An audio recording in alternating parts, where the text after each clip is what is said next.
The cold is gone. I knew it would be. Huh? I knew it would. Yeah. Three, two, one. We prayed last night and I never take medicine, never cough per night. One time today. Perfect.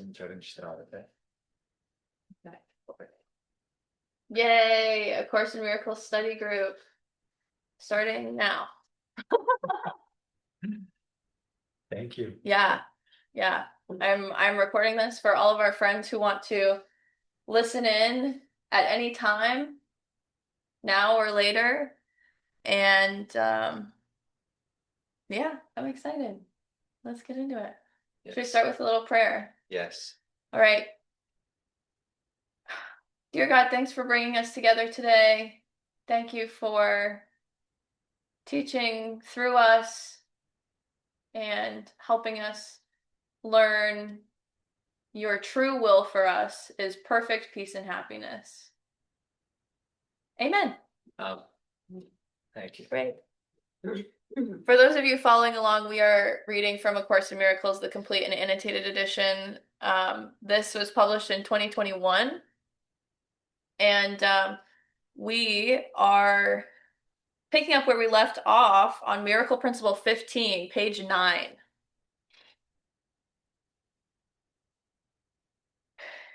This might be a little bit of review, because we'll continue a little bit further, but each day should be devoted to miracles.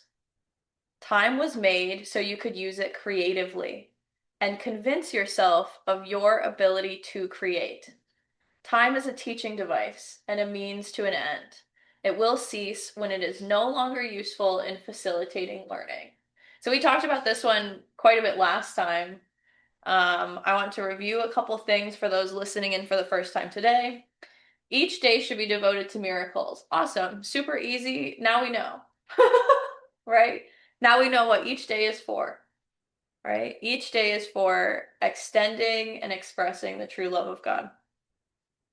Time was made so you could use it creatively and convince yourself of your own ability to create. Right? So we're understanding time from the context of A Course in Miracles, the true purpose of time, right, is for us to understand our ability to create. This ability to create was given to us by God, right? God extended his creation powers, so to speak, his creative ability to us so that we could create, right? It's a natural extension from God to us, and we extend it from us to the world, right? So time was made so you could use it creatively and convince yourself of your own ability to create. So we believe in what we make or create, right? This is a quote from Miracle Principle 12, sentence 5, and we believe in what we make or create, right? So understanding to convince ourselves of our ability to create, we have to create. And then we believe in what we create, right? So by creating, we see that we are creative, right? Time is a teaching device and a means to an end. Awesome. Just like what we've talked about, I think it was in the Spirit Speaks meeting, was how when you walk into a house, the hammer is no longer necessary, right? The hammer is necessary for building the house or during the construction, but once you are living in the house, right, it's no longer necessary, right? It's a teaching device. Once you have learned something, if you truly learn something, if you truly know it, you no longer need the textbook anymore because you have that knowledge. You've learned it, right? So understanding time is a teaching device. The purpose of time is for learning, right? It's a means to an end. Time is not the end all be all. It's not this law, I want to say, right? It's a means to an end. It's a temporary learning device, a temporary teaching tool. Time, it will cease when it is no longer useful in facilitating learning. So once we have learned, we don't need time anymore, right? And what we are learning here is more clearly demonstrated as remembering that we are not separate from God, Yeah. right? Remembering that we are not separate from God. Mm. Learning to see ourselves clearly, essentially, right? Yeah. Learning to remember. Yeah, Oh. learning to remember. Or you could think about it as unlearning. Unlearning. Because to remember, it requires no effort to remember. However, it seems to require practice and repetition to unlearn the story of fear, Yeah. right?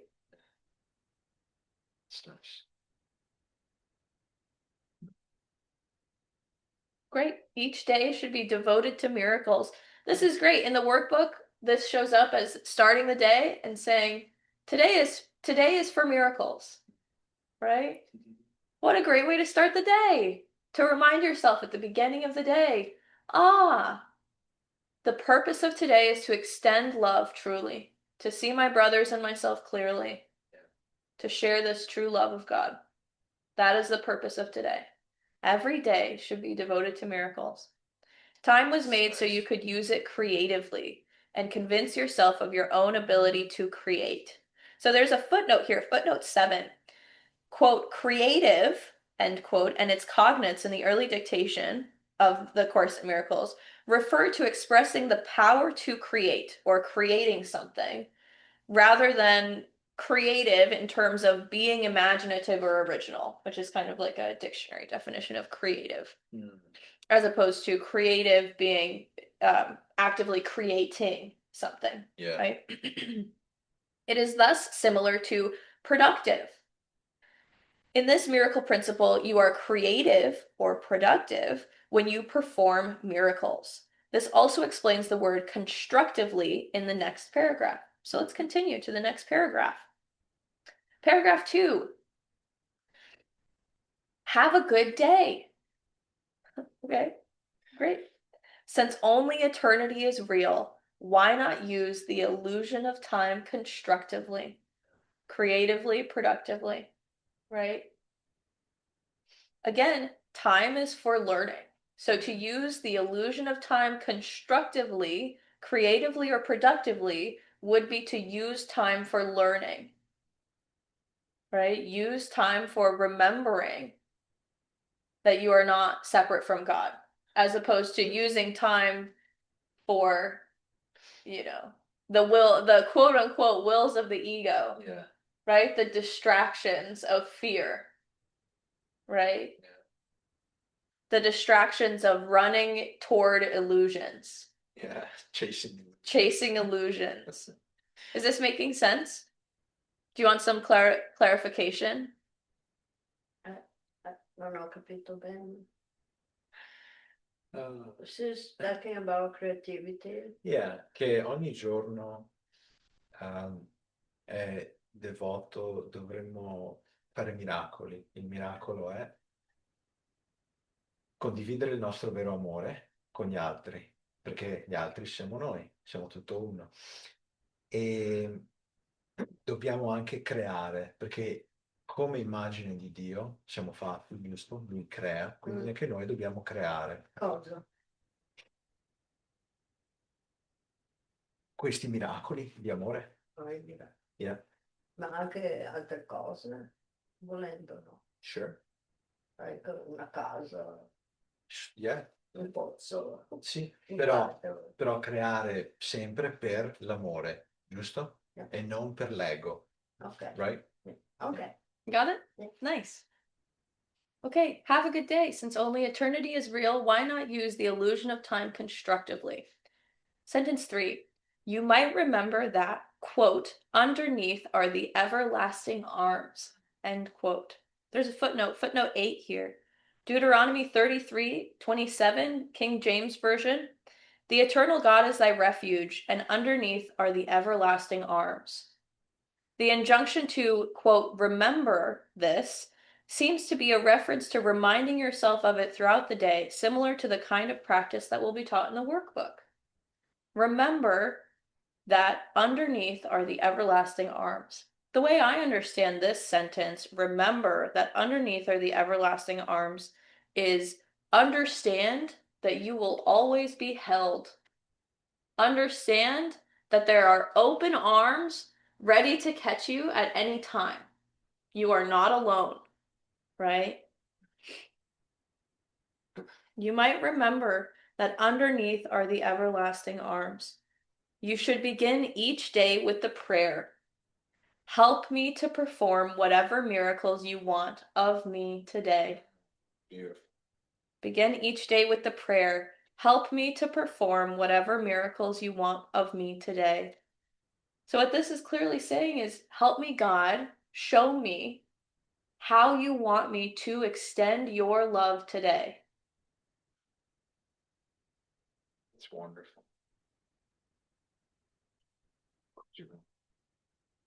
Paragraph 3. Notes on this course should be read only under good learning conditions.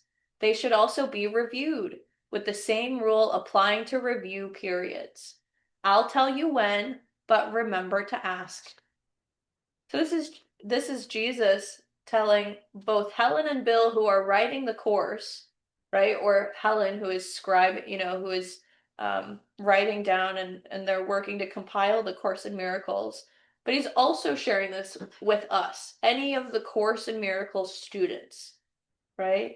Notes on this course should be read only under good learning conditions. They should also be reviewed with the same rule applying to review periods. So any notes on this course, Jesus is saying, should be studied under good learning conditions and reviewed under the same good learning conditions. Jesus will tell you when, right? But you have to remember to ask. Yeah. Right? So we don't want to, I don't want to say there's no point, but it's clear here that studying when we are distracted or busy or tired is not very constructive for learning. This course is for the purpose of learning, of remembering that we are not separate from God, right? Yeah. It is for the purpose of learning and remembering and extending this true love, right? As opposed to, oh, I'll flirt with it and float with it, Yeah. that sort of thing, right? And it's not very strict. There's no time frame, there's no amount of time that you actually complete it in, nothing like that, right? But it's just recognizing when you are reading this course material and reviewing this course material to do it under good learning conditions. Mhm. Remember to ask. And if you need help, just remember those arms of God. Yeah. Say, help me understand, help me Yes. create the good conditions to learn. Right. That's what I've noticed in my life is like when I don't have my own power, or I seem confused or maybe a little lost or distracted, I just have to remember, please help me get the energy, or help me focus, help me learn, and just like that, it's done. That's wonderful. That's great. Yeah, what a great reminder. Yeah, the underneath are the everlasting arms. Awesome. Miracle Principle 16. Miracles are teaching devices for demonstrating that it is as blessed to give as to receive. Great. This is a callback, right? Let's see. This is a callback to Miracle Principles 8 and 9, right? So 8 is miracles are a kind of exchange, like all expressions of love, which are always miraculous in the true sense. This exchange reverses physical laws. Number 9, a miracle is a reversal of the physical order because it brings more love to the giver and the receiver. And then back to Miracle Principle 16, miracles are teaching devices for demonstrating that it is as blessed to give as to receive. Right? Wow. So we're noticing a trend here. To give miracles is as blessed as to receive miracles. Right? You remember the example of my prayer Yes. when I pray to send somebody to see my mom? Yeah. What a Send my gift. son. Yeah. That was a big miracle. Yeah. And it was clearly it was clear that you received from that as well. You had an experience of love Yeah. from extending that love, right? Yeah. It is as blessed to give as to receive. Miracles are teaching devices, right? So teaching device, similar to time. Time and miracles are both means to an end. They both exist for the purpose of learning, right? Miracles are teaching devices for demonstrating that it is as blessed to give as to receive. So this is great. So we're understanding that when we share miracles, right, we are essentially saying, here is evidence, here is a demonstration of the fact that it is as blessed to give as to receive. Right? Let me demonstrate that to help teach it to you. I just had a thought right now. When you give, and we're all one, you're giving right back to yourself. Totally. Because you are that one that you're giving. Absolutely true. Absolutely true. Just had that little. Similarly, when any of us see clearly, we are seeing it clearly for everyone. Yes. Right? We're seeing it clearly for everyone. Yes. Oh, there's a footnote here. Miracles are teaching devices for demonstrating that it is as blessed to give as to receive. Footnote 9. Acts 20:35 RSV. In all things I have shown you that by so toiling one must help the weak, remembering the words of the Lord Jesus, how he said, it is more blessed to give than to receive. So this is a slight correction that the Course in Miracles is making, right? That Jesus is making in the Course in Miracles. He is saying it is not more blessed to give than to receive. It is as blessed to give as to receive, right? So it is not more blessed to give than to receive. They are equal. It is as blessed to give as to receive. That seems to be a little bit of a clarification here. Yeah, I remember the scripture. But there's more happiness in giving than receiving. That's what I remember from another version of the Bible. Yeah, totally. It is more blessed to give than to receive. It is as blessed to give as to receive. Ha detto che c'è più No. benedizione in dare che in ricevere. Però questa è la scrittura in Atti 20:35, che c'è più gioia nel dare che ricevere, Ok. o che c'è più benedizione. Adesso la correzione è che c'è una gioia, una benedizione uguale. E in ricevere. Se tu dai e ricevi. Yeah, I Perché think so. da una parte ricevi l'amore, dall'altra tu lo stai dando e Yeah. quando lo dai lo ricevi. You are stesso tempo. always happy. Yeah. Right? Yeah. And then this, back to Miracle Principle 9, says it brings more love. A miracle brings more love to the giver and the receiver, right? So both are quote unquote getting more love out of the situation, right? Yeah. Great. Wow. Miracles are teaching devices for demonstrating that it is as blessed to give as to receive. They simultaneously increase the reserve of strength in the giver and supply the lack of strength in the receiver. How wonderful. Simultaneously increase the reserve of strength in the giver and supply the lack of strength in the receiver. So this is a callback again. This is Miracle Principle 16, called back to Miracle Principle 7.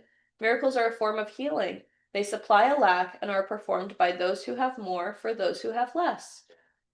So here we're seeing a kind of a combination, not a true combination, right? But understanding they're increasing the reserve of strength in the giver. They're bringing both parties more love. It brings more love to both parties. It is as blessed to give as to receive. So whether you're the giver of a miracle or the receiver of a miracle, you are as blessed as the other and you are both receiving more love. Yeah. Right? Yeah. Makes sense. Right. So miracles are performed by someone, again, because lack does not exist in reality, someone who seems to have more, right? For someone who seems to have less. They supply that lack, right? The illusion of lack. Yeah. They fill in the blanks where it's necessary, right? Because we recognize when we have this idea of a lack of love, when you have a lack of something, how do you solve that problem? You fill it up. So if there seems to be a lack of love in our perception, we just bring love to it. That's right? That's the natural thing to do if there's a lack, right? So they simultaneously increase the reserve of strength in the giver and supply the lack of strength in the receiver. Right? Yeah. So this is where we're understanding both are receiving more strength. Right? The giver seems to have an increase in the reserve of strength that they have. Right? Or an abundance. An abundance, right. You know, like maybe when you were harvesting, it's like, ooh, I did really good with potatoes, or I really did good, you know, Sure. with my harvest. So got so much, I can't eat So it all. reserve, yeah. Here you go, share. And supply the lack of strength in the receiver. So again, this is an illusion of lack that's being filled up. Or in other words, brought to clarity, right? Brought to the truth, right? Supply a lack of strength in the receiver. Again, nobody is really lacking, No, right? we're all abundant. Yeah. Just the thoughts. Those who have less. Or you could look at this as supplying a lack. They're performed by those who have more awareness, right? They have more awareness of love to those who maybe have less awareness of love. Love's true presence, right? Because we've talked many times about how nobody can be blocked from love, right? You can seem to be blocked to your awareness of love. Your awareness of love is the only thing that can be blocked. Love cannot actually be blocked. No. Right. Simultaneously increase the reserve of strength in the giver and supply the lack of strength in the receiver. Footnote 10. See Cameo 3. You must love the children and help them. Yay, Cameo 3. Great.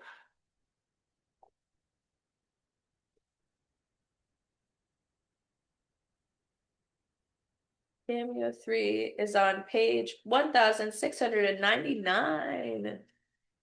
1699. You must love the children and help them. Following Miracle Principle 16, Jesus gave Helen an extended discourse on her need to help and heal particular people in her life. In the process, he painted a picture of the overall arc of her soul's journey from the ancient past to the present. Helen, Wally's chalice. Does this mean he is on my list?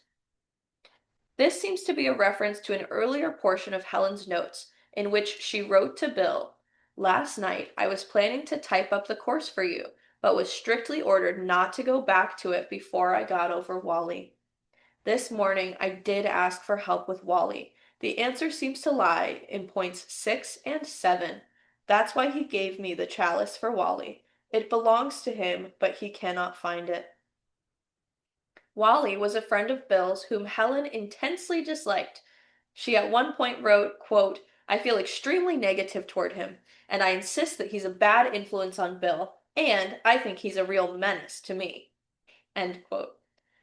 Jesus clearly regards this dislike as a key obstacle for Helen, since he returns to it again and again. Here, she is, quote, strictly ordered, end quote, by him not to go back over the course until she gets, quote, over Wally, end quote. Later, Jesus tells her that she must let go of that thing about Wally. Finally, he tells her that the reason she hates Wally is because he shares her trait of being embarrassed by love, but just expresses it differently than she does. She is thus projecting onto him her own self-hatred over this same trait in herself. This being embarrassed by love is something that came up in previous cameos that we've read, right? Yeah. Jesus has talked to Helen about how, yeah, she seems to be, this is clear, right? Embarrassed by love, right? There's this sense of shame and needing to hide, needing to run away from love, right? A sense of needing to defend yourself against love, because if you love so great, what are other people going to be thinking, right? In stark contrast to Helen's hatred, Jesus has given her, quote, the chalice to give to Wally. This is a clear reference to the chalice of atonement, the cup used by Jesus at the Last Supper. Drinking from the chalice thus symbolizes taking the atonement into oneself. In other words, it symbolizes reconciliation with God, right? So the atonement in terms of A Course in Miracles, understanding the atonement is undoing the belief in separation. Undoing the belief in separation. Quando parlano della coppa di Dio, sai, quando bevi il vino che rappresenta il suo sangue. In questo corso significa di... Parla un po' più forte. Sì. Quando parlano sai, la coppa che Gesù ha dato ai suoi discepoli, Yeah. questo è il mio sangue, bevetelo, ok? In questo libro significa di vedere le cose chiaramente, che non siamo separati da Lui, né da Dio, né da niente. Siamo tutti uno. Ok? Nice. This reconciliation belongs to Wally, but he cannot find it, Helen writes. Hence the need for Helen to give it to him. But how can she do this? Quote, the answer seems to lie in points, miracle principles, 6 and 7, end quote. Principle 6 implies that before Helen can give Wally a miracle, quote, purification is necessary first, end quote. She must purify her mind of her hatred. Principle 7 says that miracles, quote, supply a lack and are performed by those who have more for those who have less, end quote. Helen then is in a position of, spiritually, having more than Wally, and out of this abundance she can supply his lack. The word that seems to be hovering around the edges here is forgiveness, a word that is closely associated with atonement. If Helen can forgive Wally, she will purify her own mind and supply the innocence he seems to lack. And again, forgiveness in terms of A Course in Miracles is seeing that nothing need be forgiven. Seeing someone's innocence clearly, right? So it's not the sense of forgiveness where we're saying, oh, you did something wrong, but I forgive you anyway. Yeah. You know? Yeah, seeing that you did nothing wrong. Everything is totally perfect. It's almost like forgiving yourself. For, yes, 100%. For right? seeing For seeing that you thought you error. were guilty. Or, Yes. Yeah. Yes, absolutely correct. Yeah, you are forgiving the error in perception. You're forgiving the error in perception. Woo. I know. Awesome. Great. Ho detto che dobbiamo Quando parlano di perdonare, significa non perdonare gli errori degli altri, giusto te come stesso. perdonare te stesso, e una volta hai creduto che eri colpevole. Dio invece non ti ha detto non sei mai colpevole, nessuno è colpevole.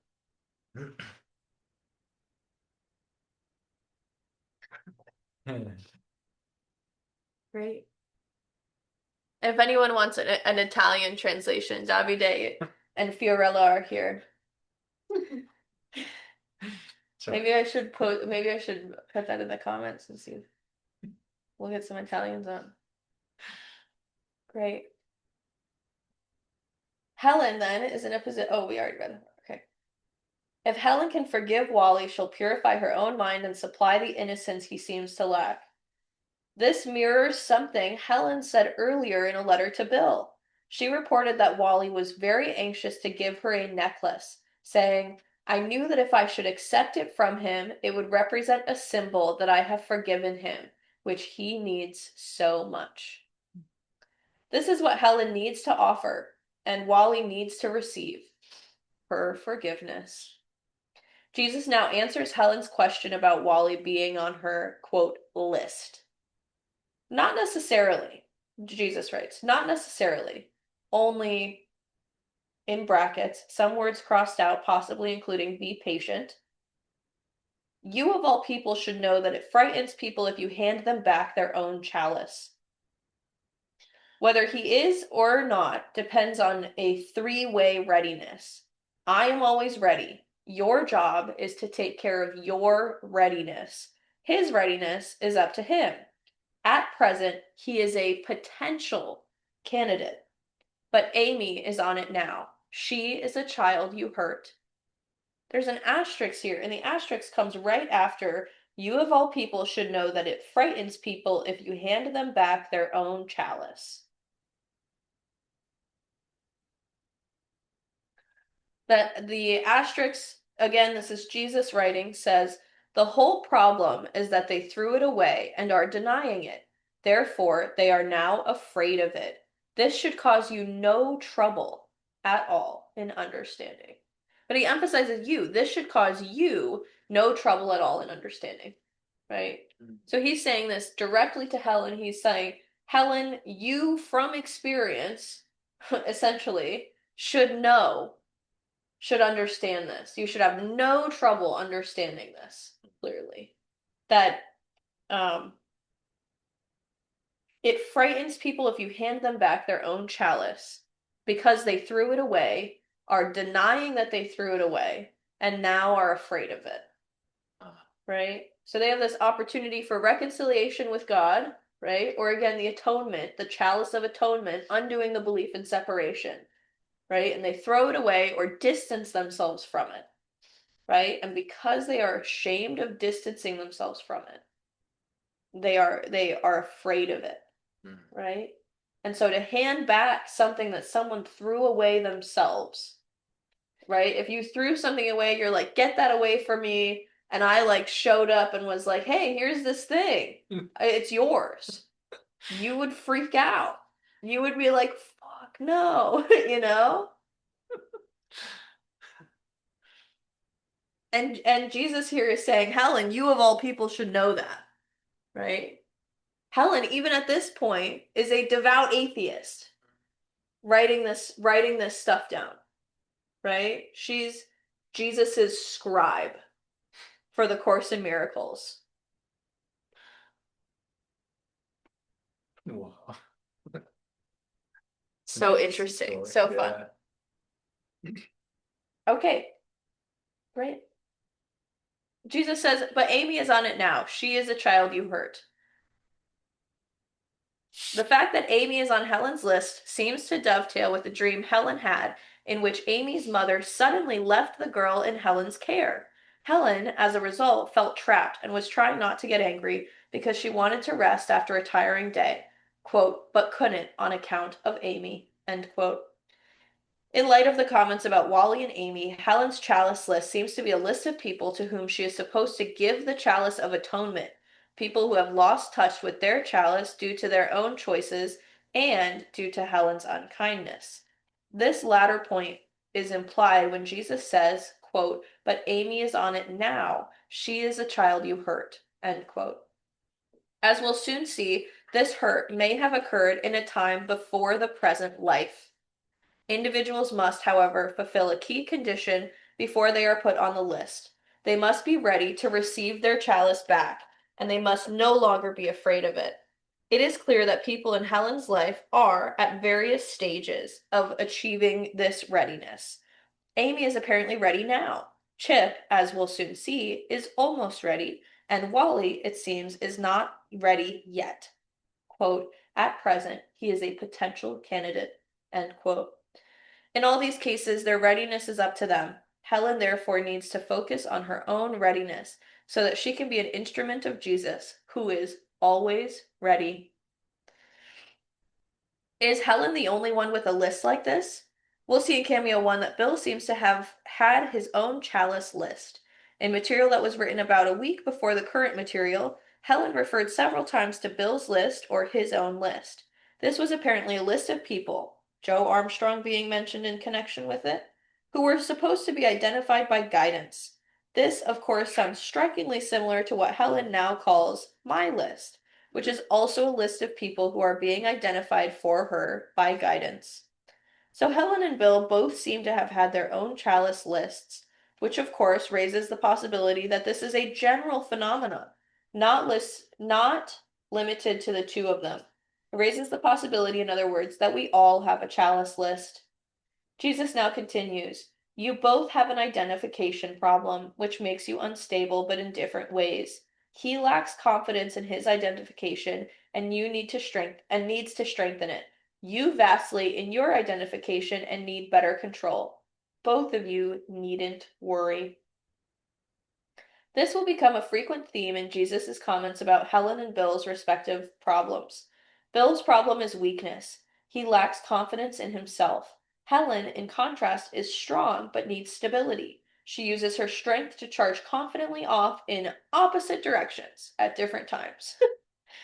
As Jesus says later, your perception is so variable that you swing from sudden but real knowledge to complete cognitive disorganization. Jesus now returns to Helen's need to help others. He says, "You must love the children and help them. You have hated them and hurt them. But remember, Azra, that you once loved them very much. You were a child of light. Forget the interval of darkness and be what you were. That is your real self." Chip's story triggered the abandonment of the children, guilt, and a fear of God's abandonment as justice. "I told you I forgave you, and that meant all hurt and hate you have ever expressed is canceled. I need the children of light now, and I am calling you to be what you once were and must be again. The interval has vanished without a trace anywhere. You who lived so close to God must not give way to guilt. The karmic law demands abandonment for abandoning, but you have received mercy, not justice. Help the children because you love them and love God. Remember, a miracle is a spark of life. It shines through the darkness and brings in the light. You must begin to forget and remember." Ooh, so nice. This one is something. A lot of parts of this section are in the next couple miracle principles as well. Really wonderful. Ooh, that's so nice. Jesus, oh, go ahead. No, sorry, just really quick. This one, like forget the interval of darkness and be what you were. That was a child of light. Yeah. Asra. Very interesting. That Yeah. was like, whew. Quali bambini stanno parlando? Adesso sentiamo. Jesus is clearly referring to a past life of Helen's in which he says she was a child of light who loved the children very much. By calling this past identity Azra, he is possibly identifying Helen as the biblical scribe Ezra, sometimes spelled Azra. Ezra means help or helper and may be an abbreviation of Azrayahu. Azaryahu. Azariah. But I'm not sure. That's okay. Meaning God helps. Interestingly, Jesus here not only mentions Helen several times to help the children, but he also will later call her God's help. You who will be God's help are clearly in need of help. Ezra was a Jewish scribe and priest who has been called the second Moses. He led 5,000 Jews back from exile in Babylon to Jerusalem, where he reconstituted the Jewish community based on strict observance and learned interpretation of the Torah. It is not hard to see echoes of this in Helen's current role as a scribe who would bring forth a new scripture that would attract a global following, referring to A Course in Miracles. Jesus' message here is that in this past life, whether this was as the scribe Ezra or someone else, she expressed her real self. Later, he implies that in this life, Helen was surrendered to God's will and enjoyed a high level of communion with him. Yet, however holy it was, that lifetime seems to have vanished into the distant past. It seems to have been blotted out by an interval of darkness that came after, in which Helen hated, hurt, and abandoned the children, thus causing her to fear God's abandonment as her just deserts. Jesus' liberating message, though, is that all of that darkness has now vanished without a trace anywhere. Jesus forgave her, and that meant all hurt and hate you have ever expressed is canceled. Loving mercy has replaced karmic justice. A miracle has shined away the interval of darkness. Now, all that remains is the light she expressed in her life as Azra. All of the obstacles to reuniting with that light have disappeared. She can forget everything else and remember the light, because the light is all that remains. Jesus writes, "This is a private point, just for you. It is not part of the course. A miracle is love. You always wanted presents, and a closed package was intolerable. Please open this one. You act like it's a time bomb. When I said, a miracle abolishes time, you might look back and review the point in parentheses. Quote, it will cease when it is no longer useful in facilitating learning. You're afraid there won't be enough time for you. Forget it. And remember that there is no real difference between an instant and eternity." Between what? Tramite un istante e l'eternità non c'è una differenza. è la stessa cosa, No, è sempre no, presente, l'eternità. un istante e l'eternità. They both are outside of time. Yeah. This was pretty incredible right here. The karmic, let me see, where was it? Karmic justice. Yes, Yeah. it was right. Loving mercy Yeah, there you has go. replaced karmic justice. That's something. Yeah. This is why we are Yeah. afraid. This is why we are guilty, why we are shameful, why we are afraid. Is because we made the choice to think ourselves separate from God. Yeah. And so in thinking that, we assume that since we abandoned God, karmic justice would say that he has abandoned us. Right? And so we convince ourselves that he has abandoned us because we left him, right? We have convinced ourselves he has abandoned us and wants nothing to do with us. Because that's how karmic justice works. That's how the story of fear works. Yeah. Right? Is, oh, I deserve what's coming to me based on what I did. Yeah. That's not how it works. God is an unconditionally loving father. That's how he's described. Yeah. Right? Unconditionally loving. He's ready to welcome you home. You get total loving mercy. Yeah. Loving mercy, not karmic justice. No judgment from him. No Just judgment at waiting all. for you to come back. Yes. Yeah. Loving mercy. Beautiful. Powerful.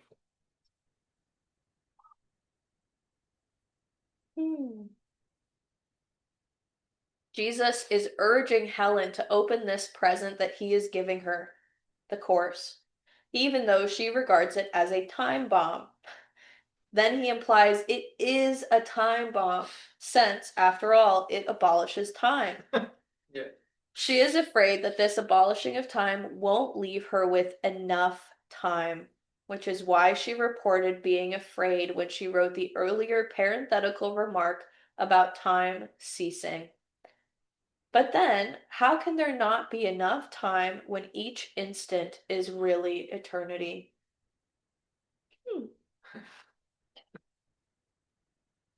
Jesus now returns to the theme of healing the children. I have healed the children you hurt before, but I have some I need your help in healing now. Remember that there is no order in miracles because they are always maximal expressions of love. You did make a maximal effort for Chip, and the only reason you did it was because you loved Bill. You might tell him to think about that sometimes because he does need signs of love, but he does not always recognize them because he does not have enough confidence.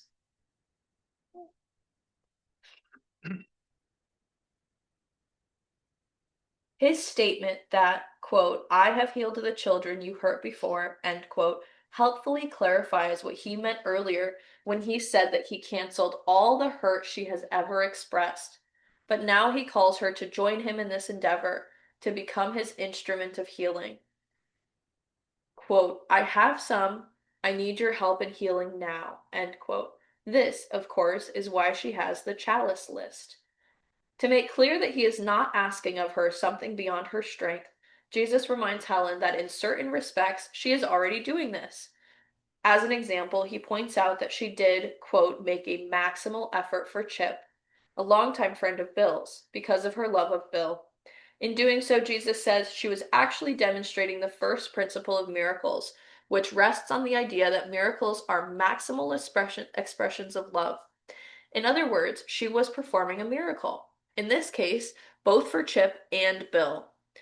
This, in fact, is just the kind of sign of love that Bill needs. Helen, however, probably needs to call his attention to it, since his lack of confidence blinds him to the love that he is actually receiving.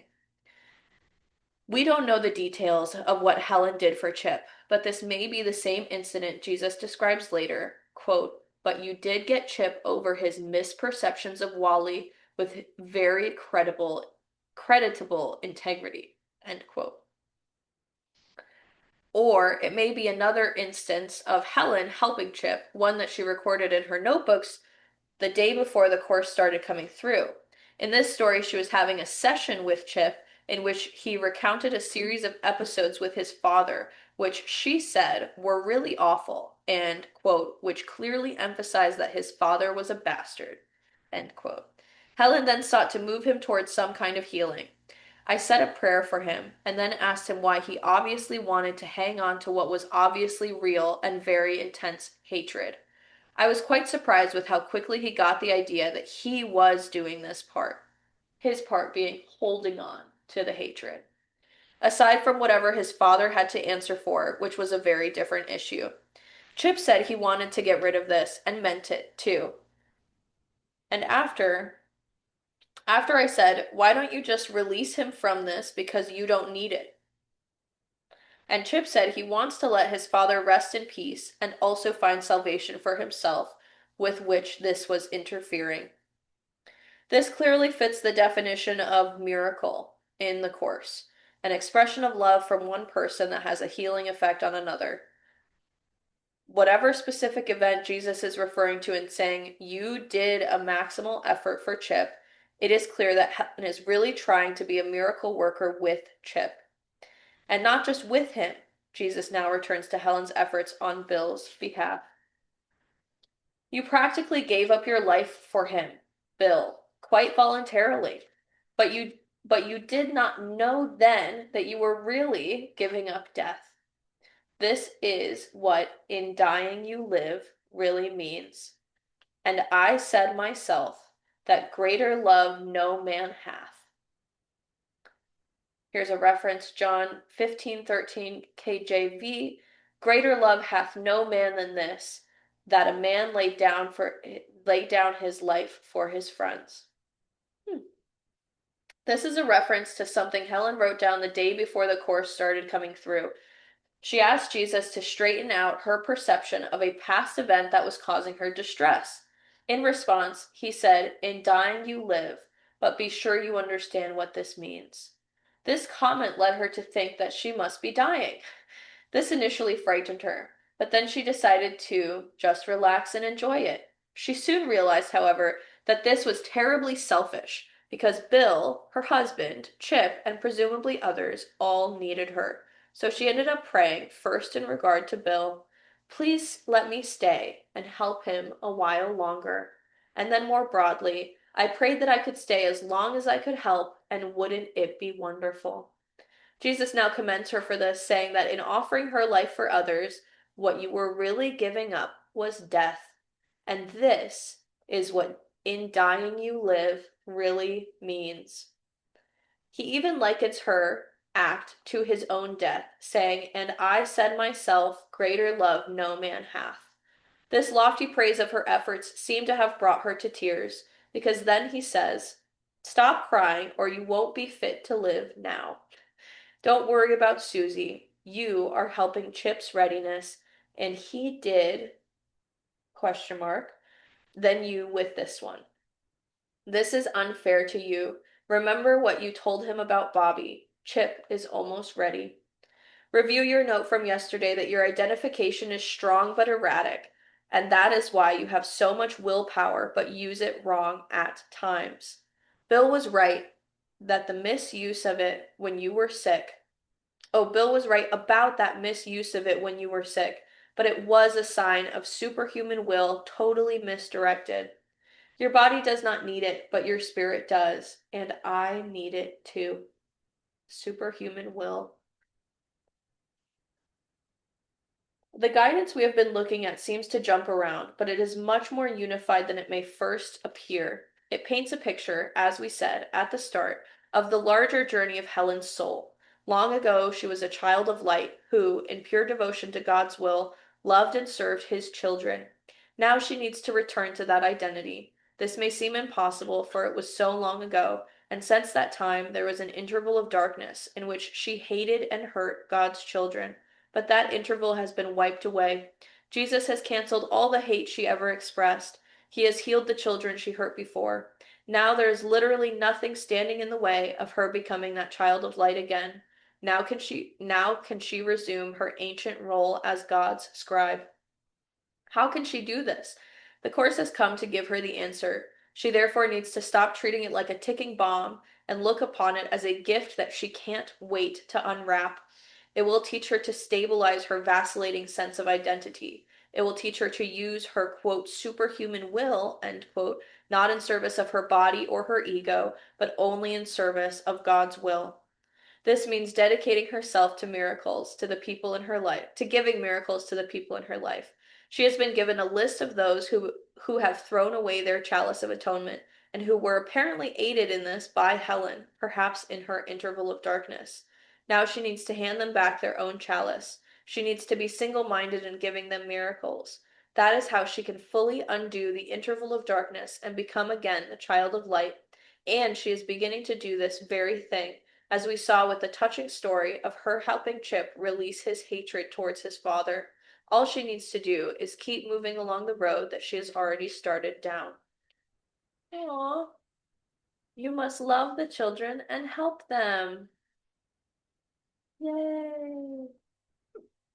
For those of you who are following along via the internet, the cameos are stories from Helen and Bill's experiences and journals, and life as they were taking down the dictation of the Course in Miracles. So the cameos give us a glimpse into some of the application of what the Course in Miracles is teaching, and some unique teachings from Jesus to Helen and Bill that we can also apply to our own lives. Yeah. That aren't necessarily listed in the Course in Miracles. Yeah. Oh, that was beautiful. Nice. Great.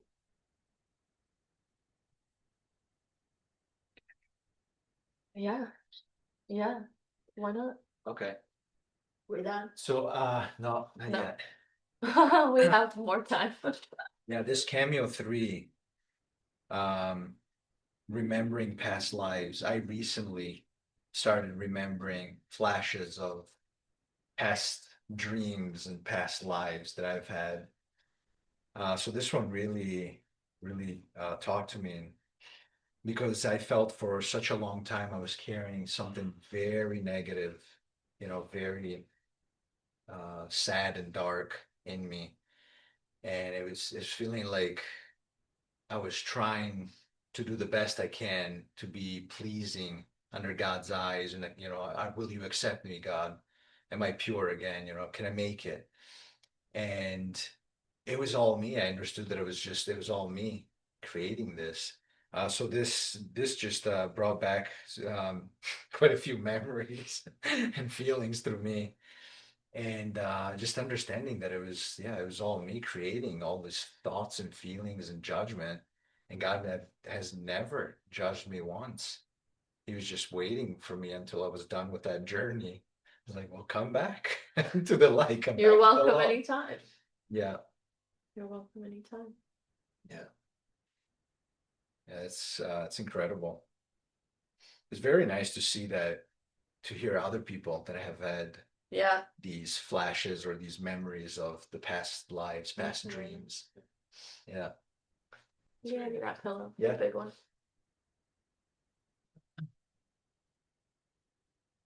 Nice. Oh yeah. Oh, that's way better. Great. Did you like the story? Yeah. Te la spiego dopo. Te la spiego dopo. Huh? Te la spiego dopo. Okay. Okay.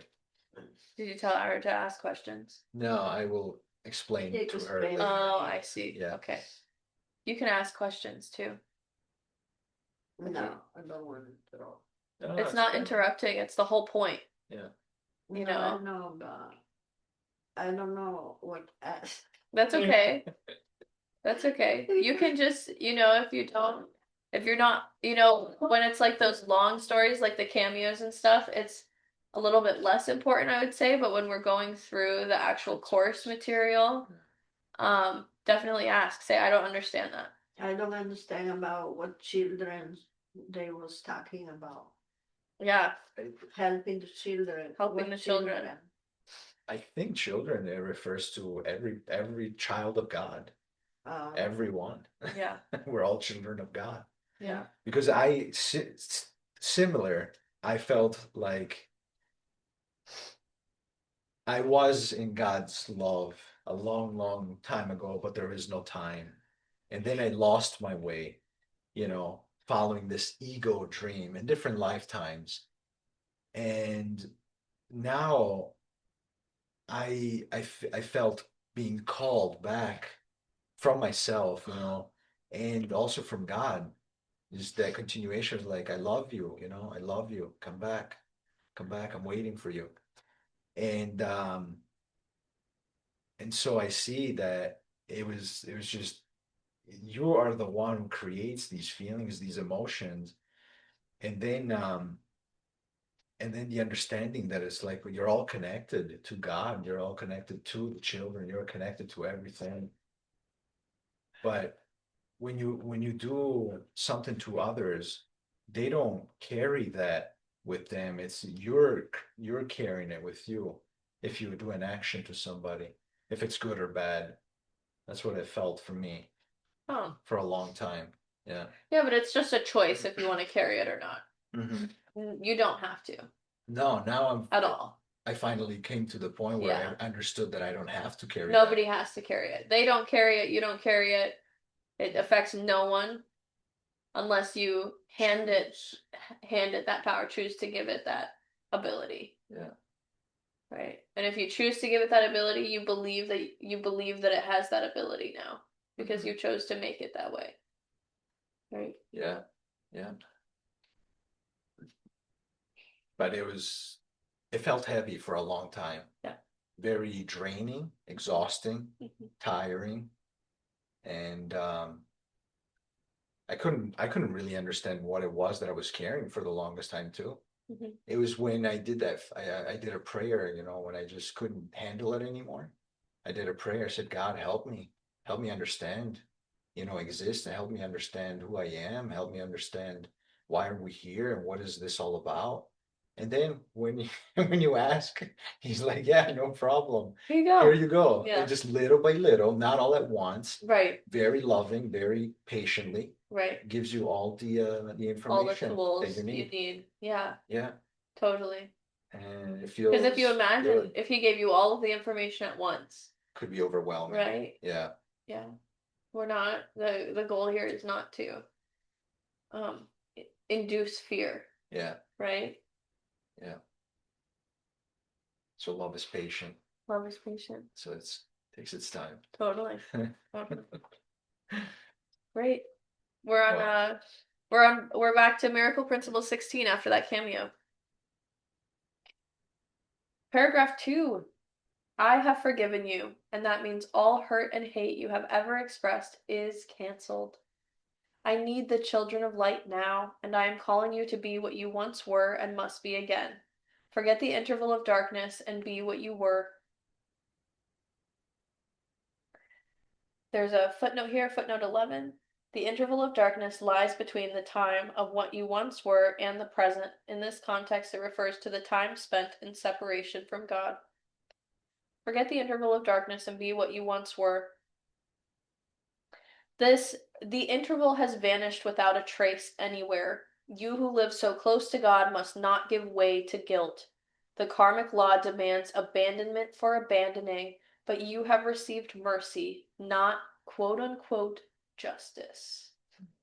Help the children because you love them and love God. Remember, a miracle is a spark of life. It shines through the darkness and brings in the light. You must begin to forget and remember. Forget the interval of darkness. Forget the interval of darkness. Footnote 12 is included, John 1:5. The light shines in the darkness, and the darkness has not overcome it. That's so sweet. Yeah.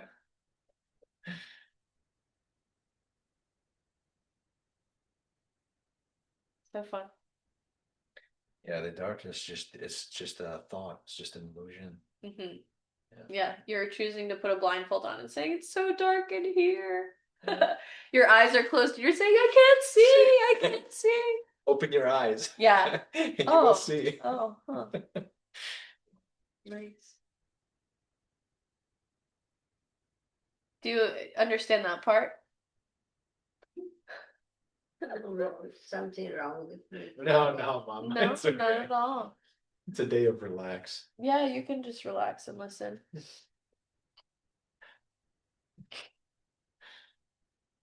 spiego dopo, ok?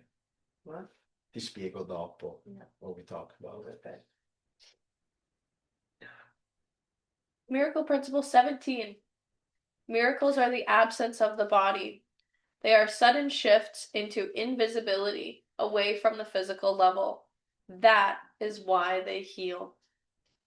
Miracles are the absence of the body, right? Because we're seeing someone clearly as spirit identification, not body identification, right? A miracle is healing on the level of the mind, right? So a miracle is the miracles are the absence of the body. They are looking beyond the body to the spirit. This is where love is truly expressed, and from where love is truly expressed. Yeah. They are sudden shifts into invisibility, away from the physical level. That is why they heal. That is why they heal, is because they are on the level of spirit identification, not on the level of body identification. On the level, I should say, on the level, they are healing on the level of the mind. Yeah. Right? Understanding that the mind is the cause, right? And they are healing because they are putting the mind in service of love, in service. The mind is now in service of the spirit, right? But when we're removing body identification, we're opening the opportunity for healing. Yeah. Great. Principle 18. A miracle is a service. It is the maximal service one person can render another. It is thus a way of loving your neighbor as yourself. The doer recognizes his own and his neighbor's inestimable value simultaneously. A miracle is a service. How wonderful. It is the maximal service. It is the most bestest, it's the biggest, most bestest service that one person can give another person. Is a miracle and a true extension of love, seeing a person clearly as spirit identification over body identification. It is the maximal service one person can give another. It is thus a way of loving your neighbor as yourself. Here's footnote 13. Mark 12:31. You shall love your neighbor as yourself. Here, you love your neighbor as yourself by recognizing the inestimable value in both. Yeah. Inestimable. All sorts of new words today. Yeah. It Can't is. put a value on it. Yeah, exactly. Inestimable value. You cannot assign, you cannot evaluate someone. You cannot determine someone's value. That's right. It's impossible, right? The doer recognizes his own and his neighbor's inestimable value simultaneously. Simultaneously. A miracle is a service. It is the maximal service one person can render another. This true extension of love. Yeah. Right? Extending this love, seeing your brother clearly, seeing yourself. You must be seeing yourself clearly to be seeing your brother clearly, right? Mm-hmm. So you are seeing both of yourselves clearly as not body identification. No. Right? And you are seeing clearly the inestimable value of both simultaneously. Right? Ooh, that's so nice. Aww. These are great thoughts to think about. Yeah. To meditate. Yeah, absolutely. Absolutely.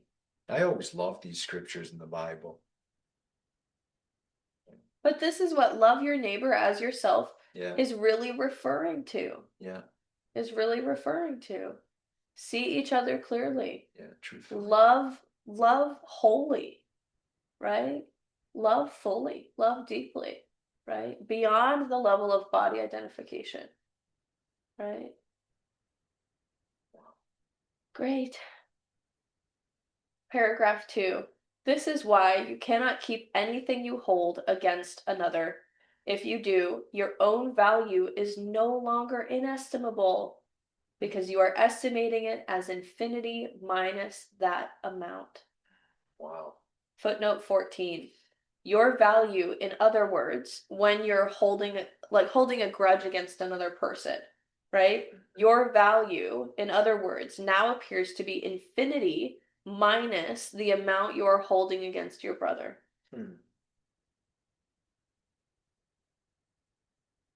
Wow.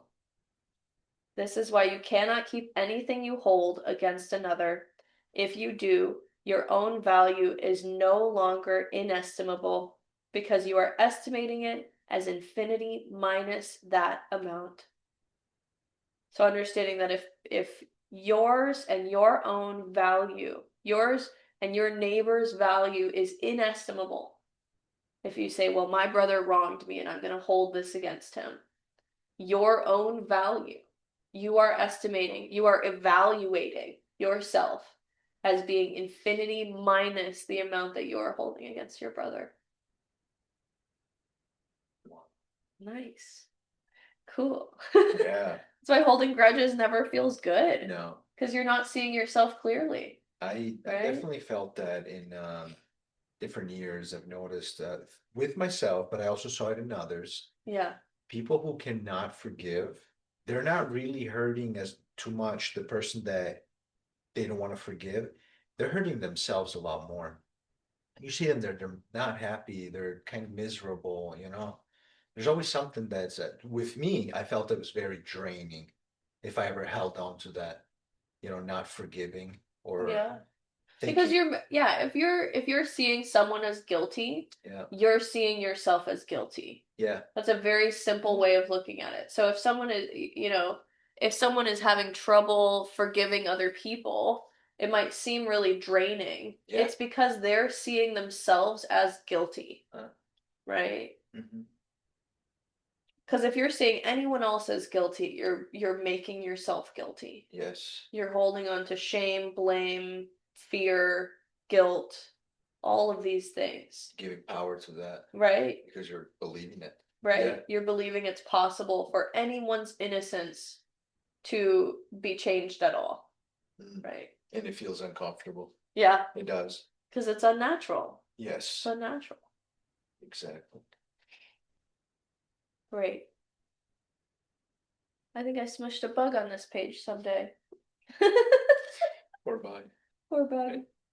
If you do, your own value is no longer inestimable because you are estimating it as infinity minus that amount. Great. Paragraph 3, Miracle Principle 18, page 11. On sexuality. Homosexuality is lacking in love only to the extent it is based on the principle of exclusion. Everybody should love everybody. It is wrong to deny the beauty of some souls because of body structures of which you are afraid. This is essentially an unhealthy attempt to limit fear, but fear cannot be limited, just as love cannot have limits. Cool. On sexuality. Jesus talks a lot about sexuality.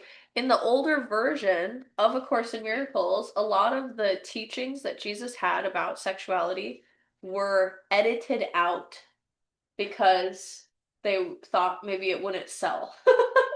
Maybe they thought the book wouldn't sell, right? So they edited out the parts that they didn't want to include because, as the publishers and editors thought maybe it would be unsavory for the people buying the book. No, I think it's good to cover everything about life. Totally. Yeah. Yeah, of course, of course. Yeah. Homosexuality is lacking in love only to the extent it is based on the principle of exclusion, right? Heterosexual attitudes in the next paragraph, Jesus talks about heterosexual attitudes can be similarly distorted, Yeah. right? So understanding that this principle of exclusion, it has nothing to do with a problem of homosexuality or heterosexuality or anything like that, right? The issue with either of these is essentially that these are lacking in love based on the principle of exclusion, Yeah. right? Excluding anyone from receiving your love based off of their body structures, Yeah. right? Yeah. So this is what Jesus is talking about, right? He's not saying anything's wrong with homosexuality or heterosexuality or anything like that. He is really saying to exclude who you share love with based on body structures, based on their body. Yeah. Is, when we look at this, looking at miracle principle 17, miracles are the absence of the body. Miracles are maximal expressions of love, right? Yeah. So if we're looking at these two combined and we're saying, okay, this makes sense. This makes sense that homosexuality and heterosexuality are lacking in love only to the extent that they're based on the principle of exclusion, right? You're excluding people from, oh, this is who I share love with. Yeah. Because they essentially are in a specific shape of body, right? Yeah, it's like that's what we're looking at here, it's right? a fear of like, oh no, I'm scared Totally. of that person. Yeah. So I'm not gonna share who I really am with that person. I'll just I'll give them a quiet. surface level. Yeah. Because you're looking at them as a body. Yeah. Right? Yeah. For there to be any kind of sexual identification of that person. It's like a prejudice, almost. Yeah. What do you think? In some way. Yeah, you could look at it that, but I would look at it on a deeper level. I wouldn't get stuck on the level of fear of bodies and prejudice and that sort of thing, or like fear of specific body structures, as Jesus phrases it.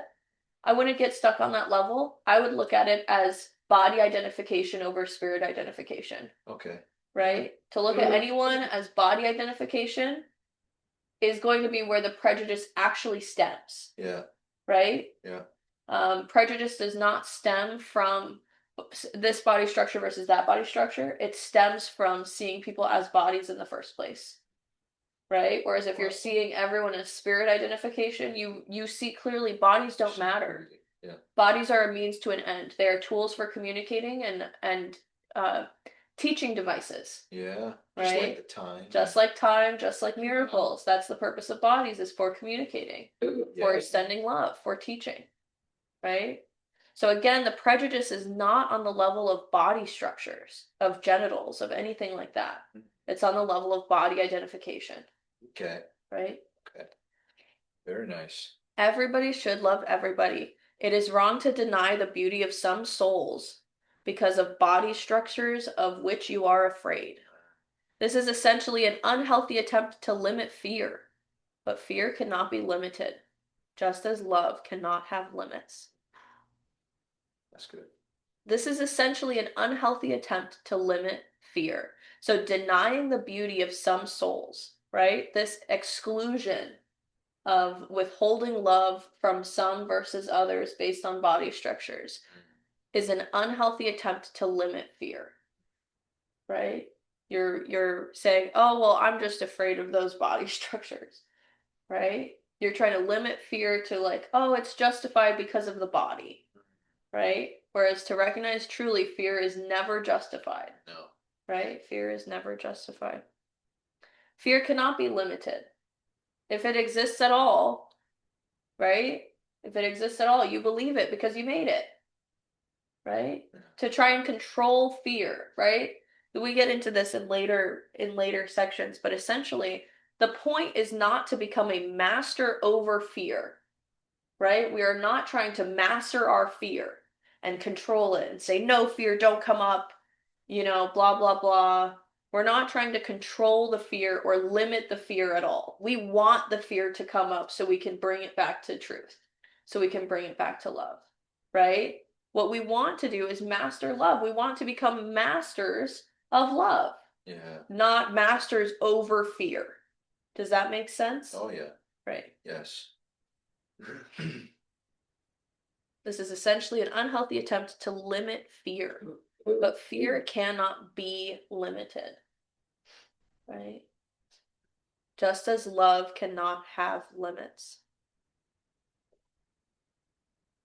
Heterosexual attitudes can be similarly distorted, but do contain a more natural potential.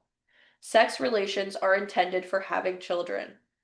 You have misunderstood sex because you regard it as a way of establishing human contact for yourself. So Jesus is saying, hey, cool, this is a very biological understanding of sex, right? If you look at other animals, they look at sex, sex happens to procreate, right? To perpetuate a species, Yeah. to make more bodies. To share That's love? why, no. This is this is the error, right? So share love in terms of sharing existence, maybe. Yes. Right. Like that. But I just want to clarify because to say, oh, we're sharing love, right? It's like that's where we're confusing it. Yeah. So it's understanding sex relations are intended for having children, a very biological understanding of sex, right? The purpose of sex is not for establishing human contact for yourself. Sex does not connect you to another person at all, right? Yeah. It's two bodies, right? You're saying, I'm going to use your body for my body to get pleasure. We're making the whole thing up. That's ego. We're making the whole thing up in our minds, right? That would be the ego. This has led to body image problems. Body image problems. And then footnote 15. This refers to body image distortion, which is when a person's view of his or her body is significantly different from reality. For instance, an anorexic may see her emaciated body as overweight. In this context, however, body image distortion may refer to the course's later idea that we see the body out of proportion by fixating on certain special parts so that those parts loom disproportionately large in our minds. So this is not only understanding, oh, we're at a situation of body identification over spirit identification, right?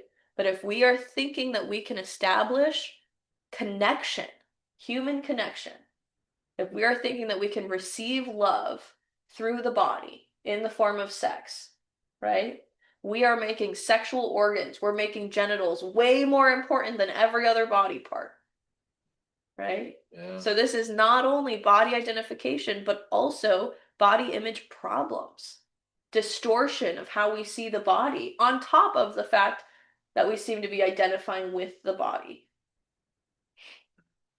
Children are miracles in their own right. They already have the gift of life, and their parents provide them with the opportunity to express it. So again, having children, right? Kind of like what you were saying, it's an opportunity to share love, right? You're sharing existence, Yeah. right? But understanding it's not something that you are really doing. Yeah. Right? It's something that's happening from God through you, right? Yeah. Essentially, right? Children already have the gift of life, and their parents provide them with the opportunity to express it. They already have the gift of life. They already have the extension of existence from God, right? And as parents, you are simply opening up the way for them to express it, for them to express love, for them to express their creativity as a gift from God. Yeah. All of these things. Paragraph 5. Nothing physical, mental, or spiritual should be used selfishly. The pleasure from using anything should come from utilizing it for God's will. You should live so that God is free to arrange temporary human constellations as He sees fit.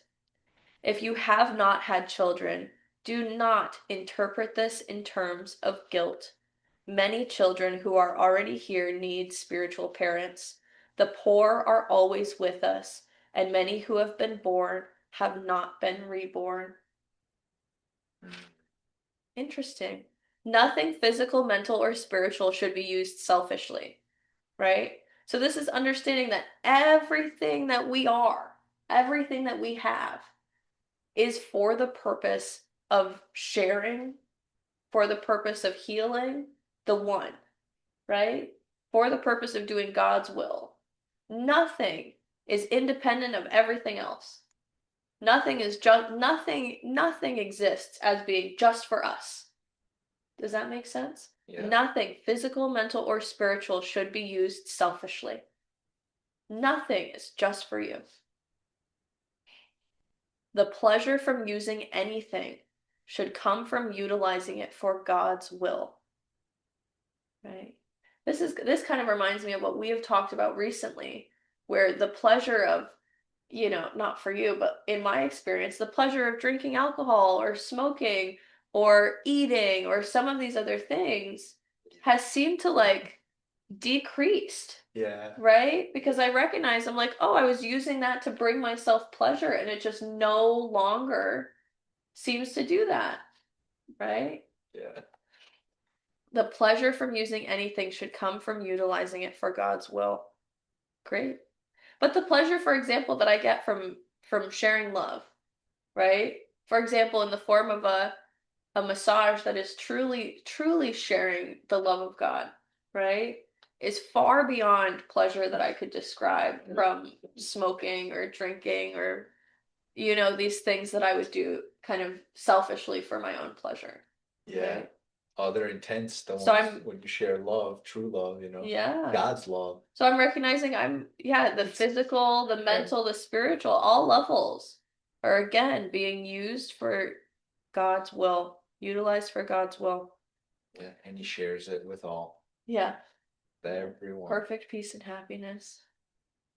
You should live so that God is free to arrange temporary human constellations as he sees fit.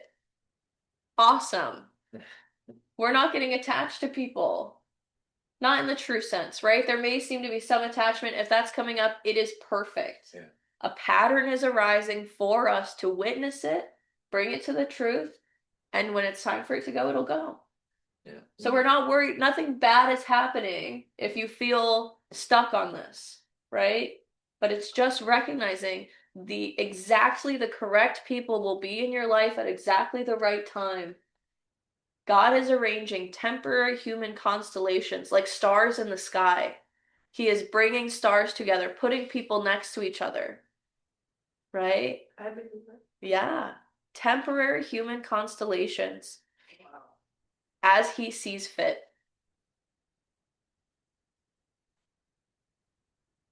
If you have not had children, do not interpret this in terms of guilt. Interesting. Do not interpret this in terms of guilt. You could look at this a couple ways. You could say like, oh, I've had sex, but I haven't had kids. That means I'm guilty. Because if sex is for having kids and I have had sex and I haven't had kids, then I'm guilty. Right? Do not interpret this in terms of guilt. You could also look at this as parents provide with the opportunity to express it. So if you have not had kids, you could look at this and say, oh man, I haven't provided anyone with the opportunity to express the gift of life that they have. I'm guilty, right? That's how I see it. You could look at it a couple different ways. Either way, Jesus is saying, do not interpret this in terms of guilt. Right. Do not interpret this in terms of guilt. There is no guilt involved. There's no guilt involved. And I see this applying similarly to this idea of homosexuality and heterosexuality. Jesus is not making anyone guilty because they're homosexual or heterosexual. He is simply showing that the principle of exclusion is based on body identification and on a more shallow level, right? I would say a deeper level, but really it's more shallow. It's more superficial, right? Yeah. Than the deeper levels of spirit identification. Yeah. Is not just body identification, but body structure, right? Fear of specific body structures. Yeah. Right? Yeah. So this is, I would apply this. Do not interpret this in terms of guilt. Right? There's no guilt anywhere in this story. Right? The Course in Miracles is here to teach us that there is no guiltiness. There is no guilt. Right? Yeah. And we have the opportunity to learn, to look past the body identification. To continue, sentence 5. Many children who are already here need spiritual parents. Great. Need what? Spiritual parents. Ci sono tanti bambini che esistono già qui che hanno bisogno di genitori spirituali. Oh, yeah. Many children who are already here need spiritual parents. The poor are always with us, and many who are born have not been reborn. Footnote 16. Mark 14:7. For you have the poor with you always.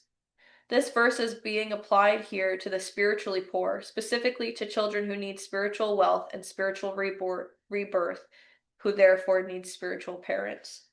Let me reread that. This verse, for you have the poor with you always, is being applied here to the spiritually poor, specifically to children who need spiritual wealth and spiritual rebirth, who therefore need spiritual parents. Right? Right, because the rest of the stuff is all just chasing after the wind almost, you know? The stuff in the ego, like chasing after Right.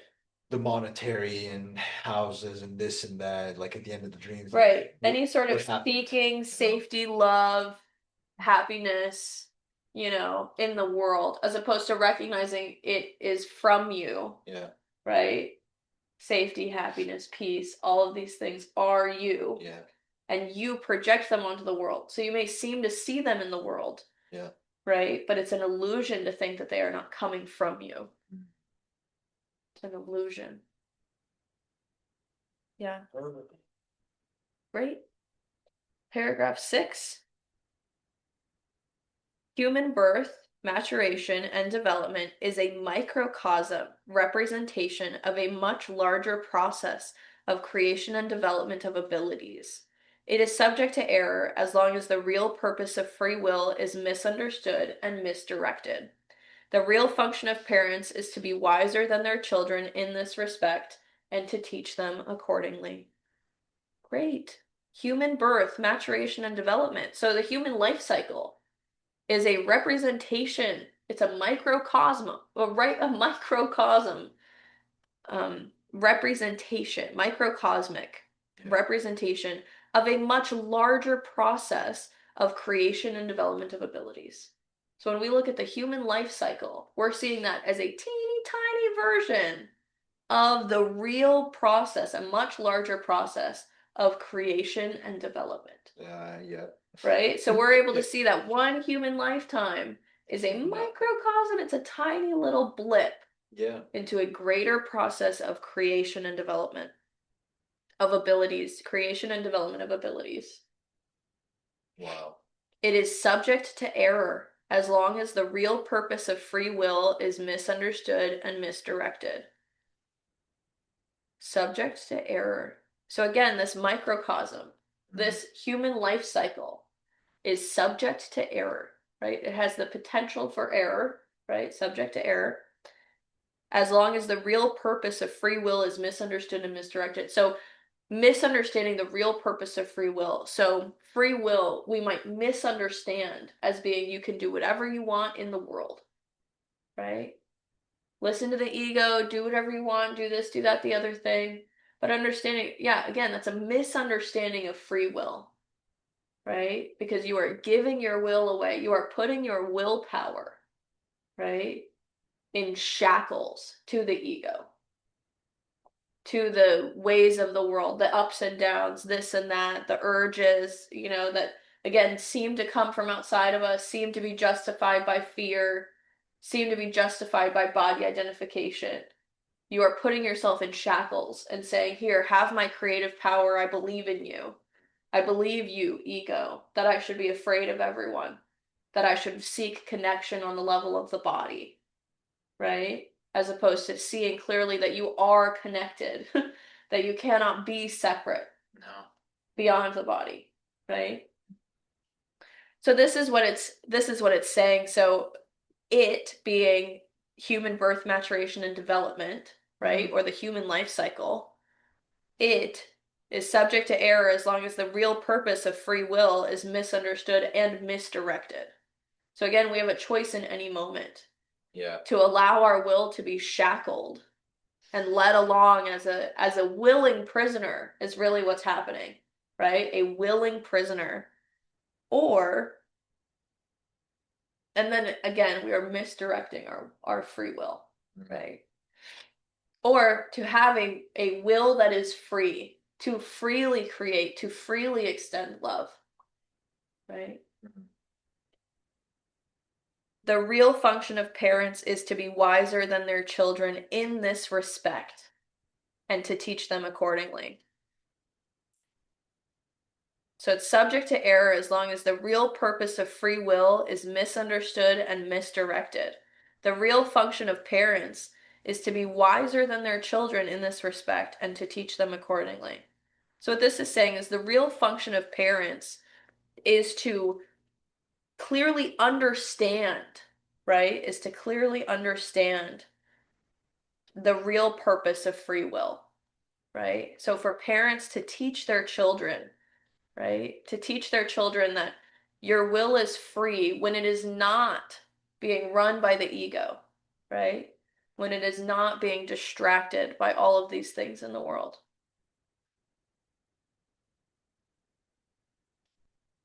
The real function of parents is to be wiser than their children in this respect and to teach them accordingly. How fun. Really right, Tina? I think so. I think that's where we'll stop today. Great. Next week we'll start up again on Miracle Principle 19, page 11. Thanks for coming. Thank you. Thank you That for was- coming. That was good. So you say Tina is here? Yeah. Tranquilla. Tranquilla. It's okay. Yeah. It's okay. I'm gonna log off. Thank you all for joining. We will talk to you next week. Bye. Bye. Great. Oh, oops.